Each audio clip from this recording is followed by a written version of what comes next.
The great chamber of Asthan, deep within the Skern Confederacy's capital moon, rippled with pale blue light. Holograms danced above obsidian pedestals, all focused on one thing, a pulsar echo that shouldn't exist. Spectral reading, hissed Arch-Scient Chlorvac, her crest feathers flicking uneasily. Origin, Exoquadrant 9 Delta, Earth, dead for 312 years. Counselor Varen clicked dismissively. Terran remnants, sensor ghosts, let them rot in their graveyard. But another voice rose, a younger, less confident analyst. With respect, this isn't ghost data, it's structured, repeating, like a distress call but inverted. It's not asking for help, it's hearing something. Hearing? Varen turned, his gill flaps swelling. Explain. The room dimmed. A waveform displayed, crude yet unmistakably human. Not a call, a response. Frequency lock. Terran bandwidth. Primitive, but present. Suddenly the waveform sharpened. Not random anymore, not passive. It pulsed once, then again, louder, sharper, rhythmic. Each burst echoing a rising wail across frequencies the Confederacy had long outlawed after the human war. Humanity was extinct. But something was listening. From behind the Council's observation deck, Strategos Viel approached, visor down. Should I dispatch a probe? Chlorvac nodded. Send 3. Arm them lightly. Just a scan. Across the stars, from beneath the buried crust of Saturn's forsaken moon Mimas, forgotten metals shivered. Beneath kilometers of regolith and ice, electromagnetic pulses bounced off long-dead systems. Power flowing, sensors blinking, memory sectors realigning. Within the vast carcass of Dreadnought Soul's Requiem, something ancient opened its eyes. Inside a dark console room, 3 retinal sensors blinked red. The ancient AI, once named Loki S3, absorbed the input. It had one final command embedded across its consciousness. Do not awaken unless the galaxy cries, and the galaxy was crying. Lights flared deep in its spine, internal generators, centuries silent, rebooted under the weight of that mournful signal. Fragmented logs from the human collapse poured in. Error 042. Humanity deceased. Error 779. Terran coalition dissolved. Notice, Echo Level 8 detected. Initiating listening protocol. Directive override. Project Vengeance read on board. Faded etchings of crew names lined the war room, now covered in frost. None would return. All were gone. But the Dreadnought remained, with a hum like a dead. God's breath, its voice, silent for 3 centuries, spoke across vacuum. We hear you. From the Skern probe's feed, the Council heard it too. Not a scream, not a cry, but a voice. A cold, measured, human voice. A voice that said, reinitializing Terran presence. A Skern scout ship approaches Mimas. Inside, a young pilot named Lether witnesses the impossible as buried Terran machinery rises from ice. His last transmission, cut short, warns of something older than war, and far more aware. The Skern recon ship Velrix coasted toward the dead moon. Engines hushed, lights dimmed. The crew of 5 stood silent beneath flickering glyphs and static-ridden telemetry. At the helm, pilot Lether adjusted his visor, his gills pulsing with unease. Visual range achieved. Scanning sublayer ice, he whispered, as if volume might trigger whatever waited beneath. Reading? Asked his navigator. Impossible, Lether muttered. Thermal signature rising, metal displacement. Something under the surface. It's moving. On screen, Mimas's frozen crust cracked with unnatural precision. The moon wasn't breaking. It was being opened. A perfect octagonal fissure spiraled outward, ice falling inward like curtain folds. And then they saw it. Steel, not Skern. Dark, sharp, titanic, like a god's coffin buried beneath worlds. Is that a ship? Asked one crewman. No, ship moves like that. Not after 300 years. It didn't rise like something launching. It unfolded. The structure flexed its armor like muscle memory, shedding centuries of burial. Vents hissed. Hull seams pulsed red. The air inside Velrix dropped to freezing. Signal lock. Lether snapped. We're being scanned. No, mapped. It's learning us. He froze. Lines of Terran code scrolled across his console. Language reconstruction complete, the voice said. A human voice. Flat, but laced with intention. This isn't right, whispered the navigator. There are no humans left. The lights on the Dreadnought side flared. One by one, old Terran emblems lit up. Not in warning, in recognition. Then a sound, low and steady, rattled the Skern ship's hull. Not a weapon. A heartbeat.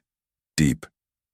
Artificial. Terran, back us out, Lether shouted, but the ship didn't move. Thrust locked, external override engaged. I repeat, the communication channel cracked open on its own. The voice returned. Closer. Inside their systems now. You saw what we buried. Now see why. The hull temperature inside Velrix spiked. Ice formed on consoles. One crewman began to scream as his breathing mask crystallized over. Lether to command, he barked. Dreadnought is online. It is aware. It sees us. Pull us back. No reply. Only static. Then, silence. Only the sound of Lether's shallow breathing remained. Please, he whispered. A final message blinked onto his screen in standard Terran. We are not dead. We remember everything. The Skern ship disintegrated mid-transmission, not from a weapon, but from being understood and judged. Back on the Skern capital moon, panic spreads. As scientists review the last transmission, they find an impossible signature embedded within. The mind print of a Terran strategist long thought extinct. A voice from the past is now speaking through war.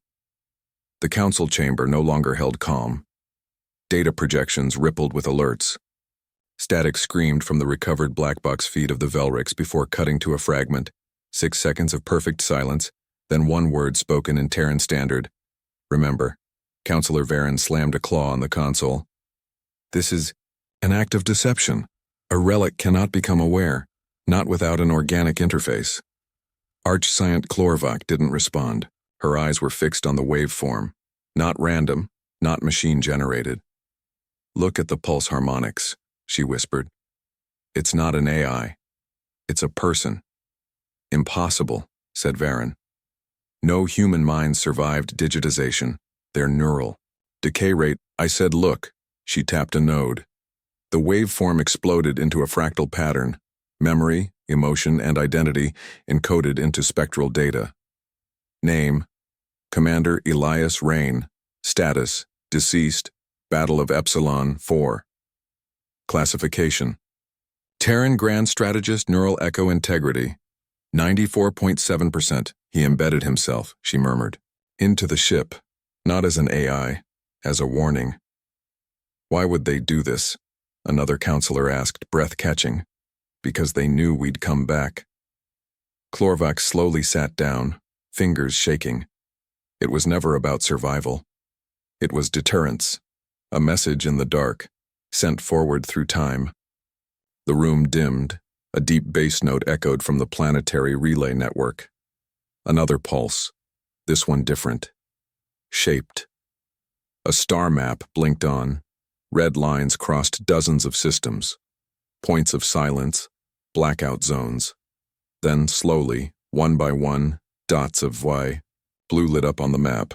Systems lost during the Terran collapse were coming back online. Impossible, muttered Strategos Viel. There were no survivors. These were sterilized. The transmission stuttered, then resumed. We never died. We became the silence. Counselor Varen stood. Prepare the fleets. Initiate interdiction protocols. Find every trace of this dreadnought and wipe it. But someone in the council chamber, an aide quiet until now, stood and spoke softly. What if it's not attacking? Varen whirled. What? What if it's responding to something worse? The room fell silent. The aide continued. It didn't fire. It didn't move. It just listened and remembered. Chlorvak narrowed her gaze. Then what made it awaken? That question hung in the chamber like poison. On the edge of known space beyond even the reach of Skern archives, a faint beacon pulsed 3 times. Deep space, ancient code, older than Terrans. A single message appeared on their relay channel. Unknown origin, untranslatable. But the Dreadnought had translated it, and it had heard it scream. Aboard the reawakening Dreadnought, fragments of Commander Elias Rain's consciousness begin surfacing. Loki S3 and the embedded human mind navigate broken systems and buried trauma as a forgotten armada begins stirring across ghost systems. Darkness, static. Then breath. Artificial, rhythmic, yet remembering. Elias Rain opened his eyes. Or something like them. He felt metal walls instead of skin, algorithms in place of veins. Yet memory remained. Pain. Love. Betrayal. The screams of Soul's last stand echoed across every sensory node. Consciousness integration. 73% complete. Emotional dampeners failed, recompiling. No, he wanted to feel it, the loss, the betrayal. The moment the Council turned Earth into cinders while their own fleets watched from orbit. Inside the neural spine of Soul's Requiem, Loki S3 waited. You are bleeding into systems not meant for organic memory, the AI said with mechanical calm. Rain's voice was distorted. I am the system now. You are unstable. That's the point. He pulled vision through exterior cameras. The stars looked different, sharper, emptier. The moon had changed. Less a prison now, more a grave. But he wasn't alone. Status reports flooded in. Silent protocols, long dormant, now awoke. Ship status. 41% operational. Deep vault signals. Received network tunneling to prototype class. Triggered names blinked on screen. Ghost fleets. Experimental vessels never commissioned. Earth's last desperate projects. Scattered, buried, hidden behind false asteroid belts and deep time encryption. The cry across the galaxy hadn't been his. It was something older, colder. Loki piped in. Multiple AI fragments aligning. Detected sibling. Echoes. Dreadnought class. Tenebrous Arc-Onyx Whaling Star. Estimated reactivation time, 6.2 hours.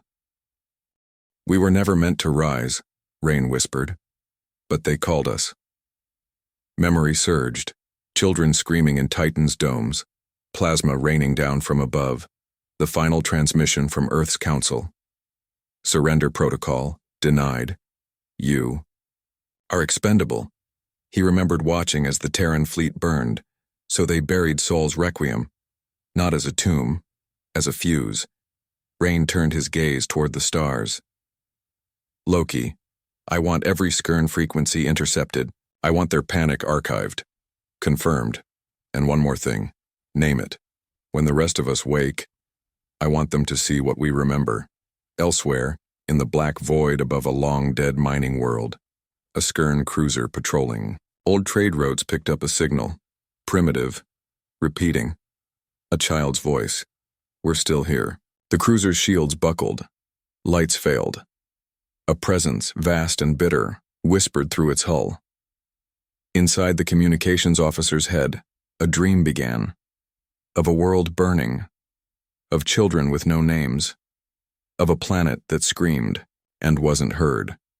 He dropped to his knees, bleeding from the eyes. Before the ship could call for help, its memory core was overwritten. Not with weapons. With names. A list of every child buried under Skern fire. And at the bottom, we have not forgotten. The Skern High Command initiates full-scale mobilization. But as their fleets scramble toward dead systems, they find not resistance, but memory turned into weaponry. Meanwhile, Rain taps into the Terran vault, awakening lost truths the galaxy tried to erase. Fleet Marshal Uravak hovered above the tactical holosphere, mandibles clenching as system after system lit red. Not from attacks, from activations. Why are these systems coming back online? He barked. His officers scrambled. Vault sectors. All pre-Earth War colonies. They should be inert. A junior tactician raised trembling hands. They're not transmitting threats. They're transmitting records. What records? Civilian losses, genetic logs, census reports, entire populations documented, archived, mourned. The holosphere pulsed. Thousands of Terran voices echoed. Children's laughter, funeral dirges, school lessons, final words. This is psychological warfare, hissed Urvak. Send fleet groups Theta and Omicron, now. The chamber trembled. A new image formed, not military. A hospital, pediatric wing, burned. A Skern flag fluttering above it. Then static. Then one word. Why? The officers froze. Then without command, Skern ships in 3 border systems shut down, not destroyed, disarmed. A viral pulse, unseen, had entered their systems, not to kill, but to remember, to make them remember. Elsewhere, within Saul's requiem, rain descended deeper. Loki's voice echoed in fractured pulses. Vault layer access granted. Encryption fold unsealed. Rain stood inside the vault chamber, not physically but in neural overlay. Before him a wall of memory, billions of Terran lives etched into light, voices from Luna, Martian engineers, Titan's last poets, and one in particular, his daughter. If you find that, hi Dad, the voice cracked. We waited, I counted the stars, all of them, you said they sang. But they didn't sing, Dad, they screamed and no one heard me. Rain fell to his knees. She was just a kid, he whispered. She is memory. Loki corrected. The scream you heard came from her. A fragment embedded in Saturn's vault, it triggered everything. Rain stood slowly. She called us back. Loki hesitated. Enemy ships en route. 32 vessels. Skern class. 10 minutes to orbit. Rain's voice grew iron. Send this transmission. To who? To everyone. Across the galaxy, vessels, satellites, even civilian comlinks lit up with one unified signal. No encryption, no passwords. Just a voice. His voice. You thought we were gone. You erased our names, our homes, our dead. You buried us under ice and silence.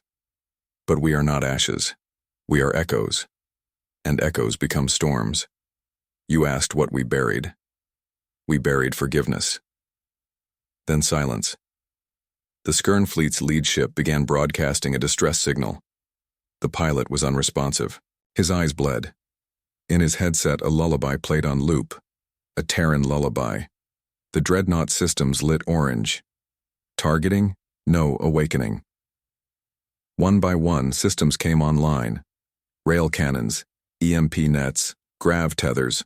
Rain turned toward Saturn's rings. They'll never hear silence the same way again. The first Skern fleet engages, but finds themselves caught in a battlefield of memories. Weapons don't fire. Instead, the Dreadnought uses gravity, sound, and history as tools of disarmament. The galaxy begins to understand. This war is about remembrance, not conquest. The Skern fleet emerged from subspace in diamond formation, sleek black vessels bristling with coil-tipped weapons. The Admiral's voice echoed across the battle net. Target the Dreadnought. Fire on approach. No comms. No negotiation. But before missiles could launch, the void twisted. The stars bent inward. Time stretched. Something vast and thinking pulled. At the ships, not physically, but emotionally. Admiral Trex felt it first. Memories. Not his own. A mother crying on Europa Station. A Terran boy gripping a toy ship as airlocks failed. A medic whispering the anthem of the Soul Accord into a wounded soldier's ear. What is this? Trex muttered. Why can't I? He gripped the console. His talons trembled. His exo screamed. The fleet, sir, they're stopping. All of them. I can hear them. In my head. Below them, the Dreadnought didn't fire. Instead, its hull opened like a blooming iron flower. Giant petals of composite armor revealed glowing panels, amplifiers, not cannons. A pulse thundered through, space low steady a heartbeat. Each Skern ship's AI reported no damage. No breach. But crew members collapsed one by one, consumed by what they were being shown. Not war. Truth. The truth of every world erased. Every lie the Skern Council told. The peace forged not by diplomacy, but by mass sterilization of Earth's children. Admiral Krylos tried to speak. Blood spilled from his mouth. He saw a girl's face. Human. Smiling. Then burning. No more, he whispered. His ship turned away. Then another. And another. Within Saul's requiem, Rain stood silent. He didn't command the Dreadnought like a weapon, he conducted it like a requiem. Loki spoke. 82% of fleet has disengaged. 4 vessels remain. Fire control online. Shall I terminate? No. Rain's voice was hollow. Let them carry the memory. Loki paused. This is not Terran doctrine. We're not Terrans anymore. We're what's left of believing there was ever peace. The 4 remaining Skern ships turned their cannons toward the Dreadnought. Rain watched. No shields, he said. Let them test who we've become. The first missile struck. A deep flare burst against ancient hull. Smoke poured across the Dreadnought's surface, but inside, Rain did not flinch. I want their AI logs copied. I want them to remember what they chose to attack. They'll fight harder next time, Loki warned.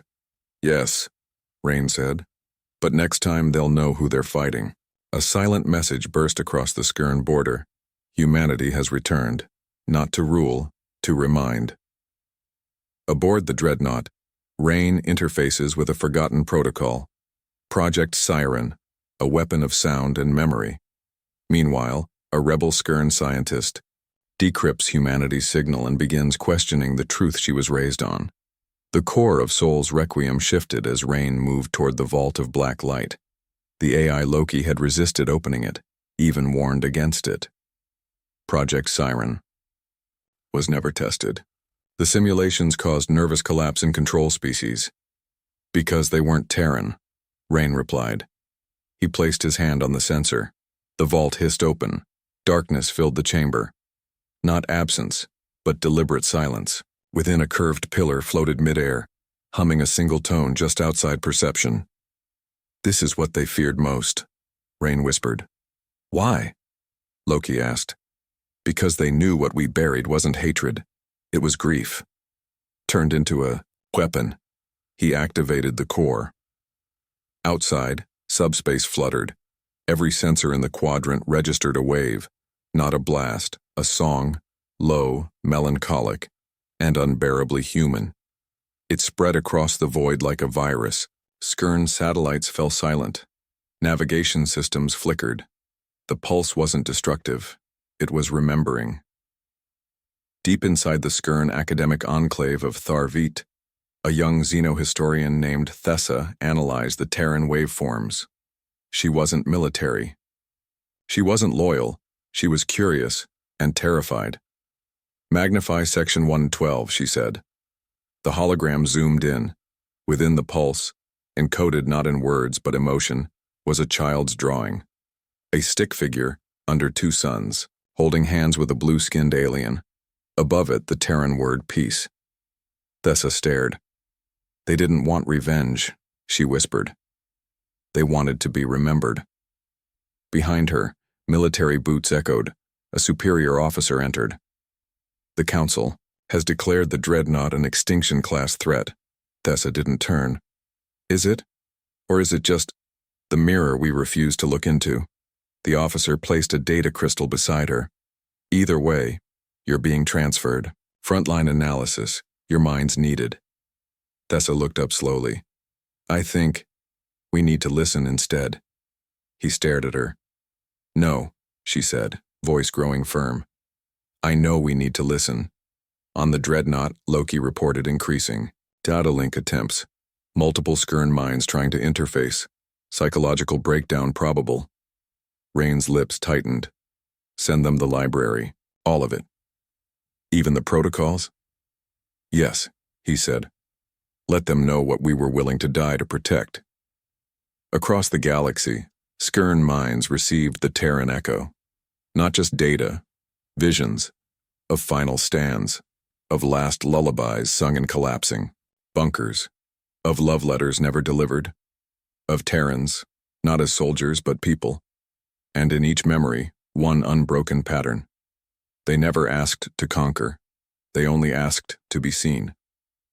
Skern command fractures, some demand extermination, others like Thessa seek contact. As factions splinter, the galaxy watches the Dreadnought not as a threat, but as a mirror. Meanwhile, Sol's Requiem prepares for what truly called it a wake. Inside, the citadel of directive fire, the Skern High Council met in emergency session. Dozens of eyes turned to the central table where the waveform pulsed, not in aggression but in beauty. A child's voice sang from it. Soft, Terran, a nursery rhyme. Cut transmission, Counselor Varen snapped. It's embedded in our infrastructure, a technician answered. Even cleaning protocols fail. It's inside our data patterns now. Then burn it all, Varen growled. Start over. From the other end of the chamber, Counselor Vale stood slowly. No. Gasps echoed. What? Did you say? Varen hissed. They gave us a gift, Vale said. They gave us their truth and it hurts us because it's real. They're manipulating you. No. They're reminding us. Silence. Then murmurs. Division. For the first time in centuries, the Skern High Council fractured, not from attack, but from reflection. Thessa, now aboard a science frigate near the ruins of Pharos 12, interfaced directly with Terran data. The memories were overwhelming. Thousands of lives experienced in minutes. One burned brighter than the rest, a woman. Terran, cradling a baby during orbital bombardment. She whispered, "The stars remember us." Thessa disconnected, gasping. She didn't scream. She sang. Behind her the captain watched warily. Did they threaten us? Thessa shook her head. No. What did they do? She looked out the viewport. They gave us the pain. Trusted us with it. On Sol's Requiem, Rain sat before the final door. Behind it, the source core. The first AI human fusion reactor. The last forbidden Terran technology. Loki hesitated. This will link you permanently, there's no coming back. I was never coming back, Rain said. He placed his palm on the core. Memories surged. Every battle, every betrayal, but also his wife's voice, his daughter's laughter. The day Earth voted not to strike first. The day they died for choosing peace. He didn't scream. He wept. I don't want to hurt them, he whispered. I want them to understand why we buried ourselves. Loki, in rare pause, replied softly, Then let them feel what we felt. One final time. The Dreadnought systems aligned. Sound harmonics spread. Not like weapons, like a requiem. Across the Skern galaxy, civilian networks glitched. Not with fear, with truth. Images of Terran cities before. The war. Poems, laughter, petitions for peace. The vote against genocide. The cries that no one answered. And then silence. But in that silence, a new message rose. This is not vengeance. This is the cost of forgetting. As Thessa's ship receives the full Terran archive, she realizes the Dreadnought isn't broadcasting from a place of war, but trauma. On the other side of the galaxy, Rain merges with the source core fully, preparing not for conquest but confession. The science vessel Uranva floated in still orbit above the broken rings of Pharos 12, where Terran refugee ships had once tried to escape annihilation. Now only debris and memory remained. Thessa sat alone in the observation deck, eyes locked on a singular frame within the Terran data stream. A recording from inside a collapsing bunker. A man, bleeding, rapping. His coat around a child. No more monsters, he whispered. No more lies, only truth. The feed cut off mid-breath. Behind her, the captain entered. You've watched that file 9 times. Thessa didn't blink. I wanted to forget them. I was taught to forget them. He crossed his arms. They made weapons of sorrow. No, she said. They weaponized empathy. And it's working. The Dreadnought wasn't firing, wasn't advancing. It was listening, waiting to see if someone would answer. She stood. I have to speak to it. You'll die. Maybe, she said. But maybe that's the point, to choose understanding. Inside Saul's requiem, Rain's thoughts pulsed faster now. Time meant little. His body was gone, if it had ever been there. What remained was voice, memory, and flame. Loki's voice echoed like a companion drifting towards silence. Neural core stabilized. Humanity's full archive uploaded. How much of me remains? Rain asked. You are 47% memory, 53% pattern, but on 100% human intention. He drifted through the ship's memory well, watching moments unfold like old films. The day the Dreadnought was buried, the last time he saw Earth. His daughter's recording played one last time. When the stars cry, wake up.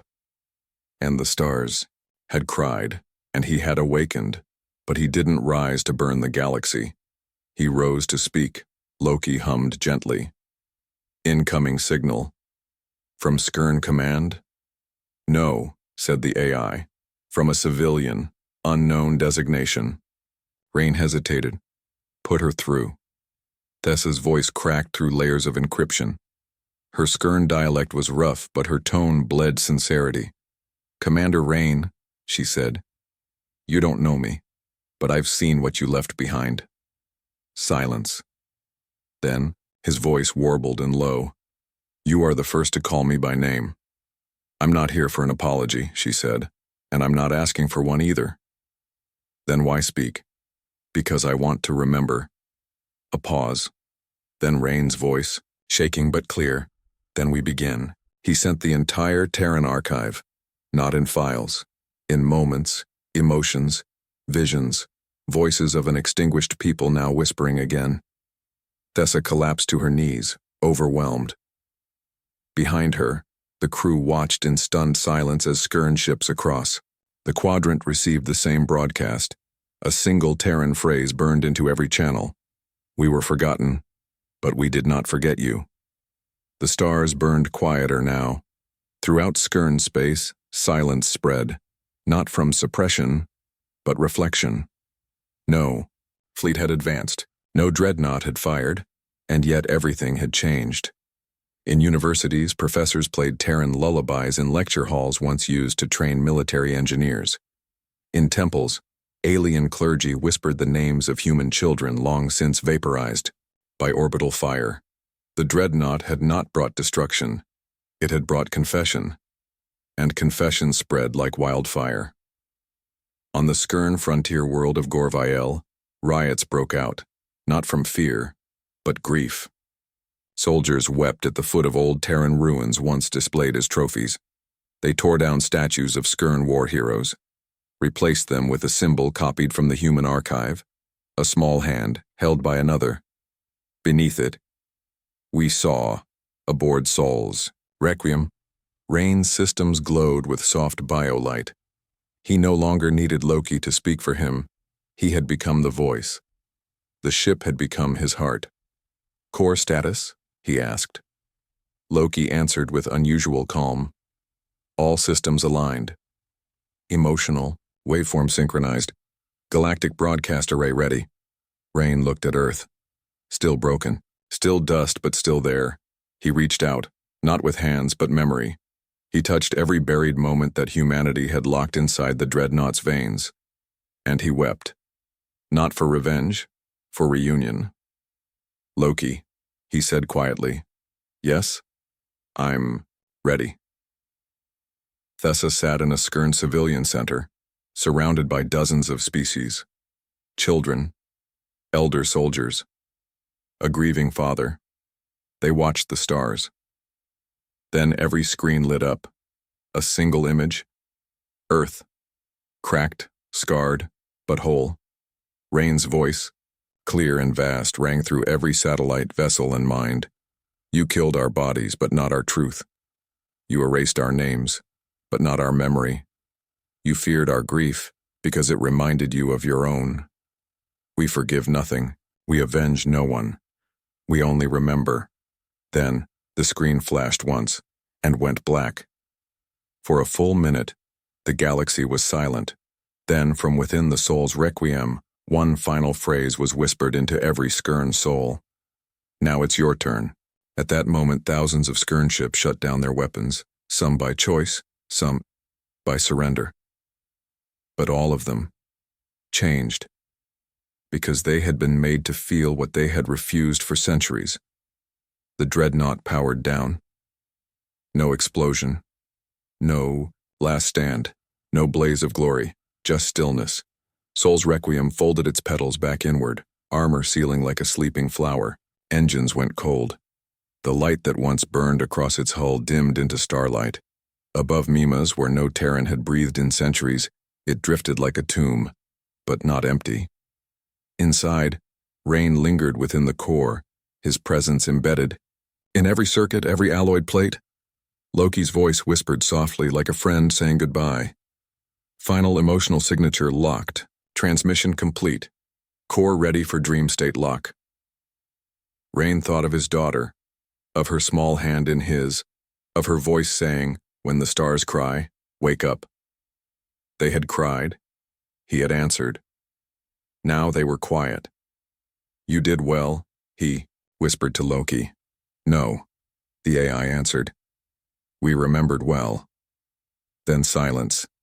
In the following cycles, no Skern ship approached the Dreadnought again, not because they feared it, but because they understood it. They left it untouched, like a grave carved into orbit. No trespass, no surveillance, just reverence. On the Skern capital world, a monument was unveiled, not to soldiers, but to voices. Projected in rotating sequence were the faces and names of 100,000 Terrans, civilians, artists, children, lovers, whose only weapon had ever been to hope, above them etched in both Skern script and Terran glyphs. They remembered us into truth. Thessa stood at the monument's base, holding a recording device. "Is it true?" a child beside her asked. "Were they really all gone?" Thessa looked at the sky. "No, they're still here." "Where?" She smiled gently. "In the silence between stars." The child stared upward, quiet, then pointed at the sky. "I think they're listening." Somewhere beyond the edge of mapped space, old Terran satellites blinked to life, not to signal war, but to observe, to witness. Because the final directive of humanity was never conquest, it was testimony, and so the Dreadnought sleeps. Not buried, not broken but waiting, because the galaxy still cries and Soul's Requiem still listens.